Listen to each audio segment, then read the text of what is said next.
مشاهدينا الكرام، أهلا بكم وحلقة جديدة من حلقات التلفزيون المصري. في حلقة اليوم كنا قد وعدناكم أن احنا نتكلم على وسائل المواصلات، ووسائل المواصلات الجزء الثاني اليوم بتتكلم على جوه وسائل المواصلات. مشاهدينا الكرام، جوه وسائل المواصلات الحقيقة بعتت لنا خطاب صديقة البرنامج هبة ميم نقطة. هبة أو ميم بتقول إنها بتستاء كثيرا من ما يحدث داخل وسائل المواصلات. هي هبة الحقيقة ساكنة في منطقة نائية عن مكان عملها في وسط المدينة، وبتقول إنها أحيانا كتير بتضطر تركب أتوبيس. فلما هبة بتيجي تركب أتوبيس صباحا بتلاقي فيه الآتي: بتلاقي فيه أكل على الصبح. وطبعًا عزيزي المشاهد، إحنا مش ضد الأكل على الصبح إطلاقًا، لإن كلنا بناكل على الصبح، وأحيان كتير ما بنبقاش لاحقين ناكل في بيوتنا، فبنضطر ناكل في وسائل المواصلات العامة. لكن عزيزي المشاهد، هبة بتستاء من بعض الأكلات. بعض الأكلات زي مثلًا كشري على الصبح أو سمك على الصبح، فده عزيزي المشاهد بيقلب ريحة الأتوبيس. عزيزي المشاهد، يعني أذكر في مرة إن حد قال لي إن في ناس بتعمل ساندوتشات كشري.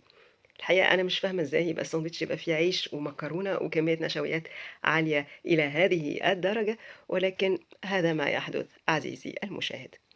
فإحنا بنناشد عزيزي المشاهد إنه بلاش الأكل اللي ريحته زعقة أوي بتقلب ريحة الأتوبيس على الصبح، لإن هو مش راكب لوحده الحقيقة.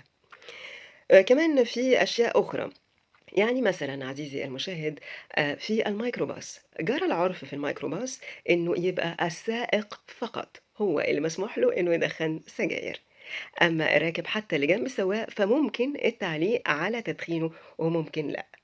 وعزيزي المشاهد، كل اللي راكبين ورا أكيد لازم ما يدخّنوش، لكن السائق هو اللي من حقه يدخّن لإن هو ده اللي سايق بينا، فالله أعلم بدماغه عاملة إزاي. عزيزي المشاهد، أيضًا عندنا فقرة الأغنيات، وفقرة الأغنيات مش ما يطلبه المستمعون ولا المشاهدون إطلاقًا. ففقرة الأغنيات عندنا نوعين من هذه الفقرة، أو يعني ممكن نقول مرحلتين. المرحلة الأولى هي المرحلة بتاعة الميكروباص، ومرحلة الميكروباص نجد فيها عزيزي المشاهد معظم الأغاني بتكون حوالين الأغنيات، حوالين موضوع إنه كان جدع وصاحبه خانوه. أمّا المرحلة التانية عزيزي المشاهد، فبتكون في التاكسيات، وهي مرحلة البكاء على الأطلال وفراق الأحبة والعياط في الأغنيات. فإحنا كده عندنا مرحلتين، المرحلة الأولانية منكم لله غُرُف داهية، والمرحلة التانية ضيّعت عمري. عزيزي المشاهد، في ذكاء أوتوماتيكي في الميكروباصات، لأن باب الميكروباص بيقفل ويفتح مع انحدار الطريق، فأنت مش مضطر إطلاقًا لو أنت راكب جنب الباب ودراعك وجعك من قفل وفتح الباب إنك تفضل تفتحه وتقفله. أنت ممكن تكبر دماغك وتسيب السواق هو والباب في علاقة ما دايمًا ما بينهم وبيفهموا بعض على طول.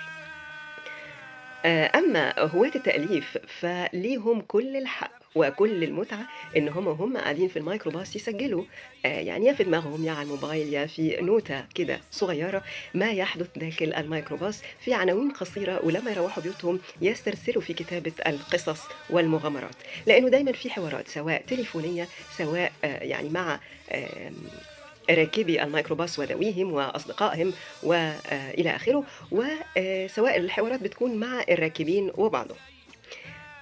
عزيزي المشاهد، يُهيأ لك إن كده المواصلات صعبة جدًا، لأ، على العكس، إحنا عندنا flexible جدًا موضوع الميكروباص أو مَرِن.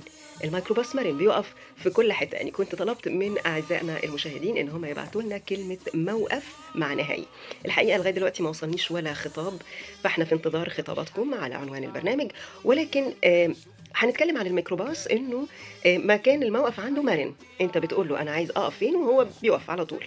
لكن قبلها عزيزي المشاهد لازم نتخن صوتنا ونعلي صوتنا علشان يبقى مسموع وواضح وقوي، وعلى رأي صديق قديم نقول له: والنبي اسطى على جنب اسطى لو سمحت.